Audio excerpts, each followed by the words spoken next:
శ్రేష్ఠత అంటే అర్థం ఏమిటి? శ్రేష్ఠత అంటే అర్థం ఇతరుల కంటే ఎక్కువ జ్ఞానం సంపాదించడం. అనగా మనం ఎంత నేర్చుకున్నాము అన్న విషయం అంత ప్రధానం కాదు. ప్రధానమైనది ఏమిటంటే సంపాదించిన జ్ఞానం ఇతరుల కంటే ఎంత అధికమనేది. అనగా శ్రేష్ఠత పట్ల ఇచ్చ జ్ఞానప్రాప్తిని కూడా ఒక పోటీగా మార్చేస్తుంది. ఇక పోటీలో విజయానికి ముగింపు ఎప్పుడొస్తుంది?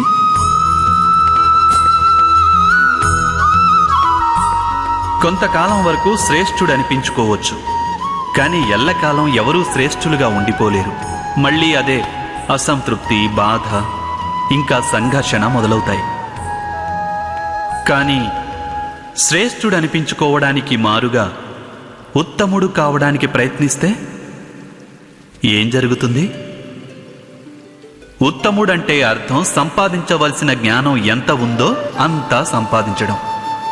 ఇంకొకరిని అధిగమించాలన్న కోరికతో కాదు, మన ఆత్మ సంతృప్తి కోసమే జ్ఞానం పొందడం. ఉత్తమ మార్గాన పయనిస్తే అన్యులెవరితోనూ పోటీ రాదు, మనతోనే మనకు పోటీ ఉదయిస్తుంది. అనగా ఉత్తములు కావాలని ప్రయత్నించే వారికి ఎప్పటికైనా కావలసిన జ్ఞానం ప్రాప్తిస్తుంది. ఏ ప్రయత్నమూ లేకుండానే వారు శ్రేష్ఠులనిపించుకుంటారు.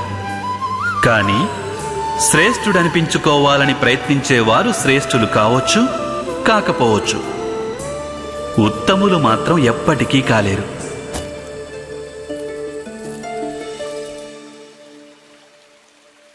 అవశ్యం ఆలోచిస్తారుగా.